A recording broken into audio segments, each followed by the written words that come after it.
తిరుమలలో భక్తుల రద్దీ అనూహ్యంగా పెరిగింది. వారాంతం కావడంతో తిరుమల భక్తుల రద్దీతో కిటకిటలాడుతోంది. వైకుంఠం క్యూ కాంప్లెక్స్లోని అన్ని కంపార్ట్మెంట్లు నిండిపోయి క్యూ లైన్ల శిలాతోరణం మీదుగా బాట గంగమ్మ గుడి వరకు వ్యాపించాయి. దీంతో శ్రీవారి సర్వదర్శనానికి 24 గంటల సమయం పడుతుంది.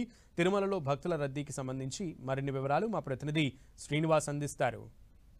వారాంతం కావడంతో తిరుమలలో భక్తుల రద్దీ అనూహ్యంగా పెరిగింది. శుక్ర, శని, ఆదివారాల్లో తిరుమలలో భారీగా భక్తులు స్వామివారి దర్శనార్థం రావడం జరిగింది. ప్రస్తుతం మనము తిరుమల శ్రీవారి ఆలయానికి వెళ్ళే భక్తుల క్యూ లైన్ల వద్ద ఉన్నాము. ఇక్కడ చూడొచ్చు, వైకుంఠం క్యూ కాంప్లెక్స్లోని అన్ని కంపార్ట్మెంట్లు అంటే 31 కంపార్ట్మెంట్లు నిండిపోయి క్యూ లైన్లన్నీ కూడా నారాయణగిరి ఉద్యానవనం దాటి శిలాతోరణం వరకు కూడా వ్యాపించాయి. మనం చూడొచ్చు విజువల్స్లో. ఇది శిలాతోరణం వైపు వెళ్ళే క్యూ లైన్. ఈ క్యూ లైన్ దాదాపుగా 2 కిలోమీటర్ల పైన ఉంటుంది. అంటే శిలాతోరణం వరకు కూడా ఈ క్యూ లైన్ వెళ్తుంది. అక్కడి నుంచి భక్తులు క్యూ లైన్లో ప్రవేశించి ఆలయానికి చేరుకోవాల్సి ఉంటుంది. దీంతో స్వామివారి దర్శనానికి దాదాపుగా 24 గంటలు సమయం పడుతోంది.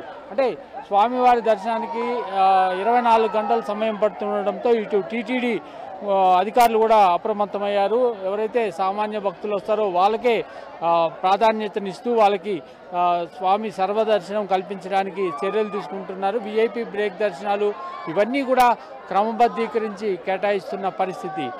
అంటే తిరుమలలో ఇటీవల కాలంలో వేసవి సెలవుల కారణంగా భారీ రద్దీ ఏర్పడింది. భారీ రద్దీ అయినప్పటికీ రోజు 20 నుండి 24 గంటల సమయము స్వామివారి దర్శనానికి పట్టేది. అయితే వేసవి సెలవులు ముగిసినప్పటికీ కూడా వారాంతం కావడంతో భక్తుల రద్దీ అంతకంతకు తిరుమలలో పెరుగుతుంది. అంటే వేసవి సెలవులు ముగిసినప్పటికీ ఇంకా భక్తుల రద్దీ అనేది కొనసాగుతుండడంతో అధికారులు అప్రమత్తంగానే ఉంటూ భక్తులకు ఇబ్బందులు లేకుండా కూడా చూస్తున్న పరిస్థితి. ఉదయం ఎవరైతే సామాన్య భక్తులు క్యూ లైన్లోకి వస్తారో అటువంటి వారికి స్వామివారి దర్శనం త్వరితగతిన కల్పించడానికి చర్యలు తీసుకుంటారు. చూడొచ్చు మనం క్యూ లైన్లో చంటి పిల్లలు కావచ్చు, వృద్ధులు, మహిళలు వీళ్ళందరూ కూడా వైకుంఠం క్యూ కాంప్లెక్స్ ద్వారా స్వామివారి దర్శనానికి అయితే వెళ్తున్నారు. అంటే వారాంతము వేసవి సెలవులు ముగియడం ఇవన్నీ కారణాలుగా చెప్పుకోవచ్చు మనము.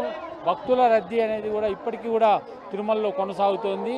మొత్తం మీద అధికారులు భక్తులకు క్యూ లైన్లో వేచి ఉండే భక్తులకు ఎటువంటి ఇబ్బందులు లేకుండా అయితే చర్యలు తీసుకుంటున్నారు. కెమెరామ్యాన్ బాలుతో శ్రీనివాస్, 10 టీవీ, తిరుమల.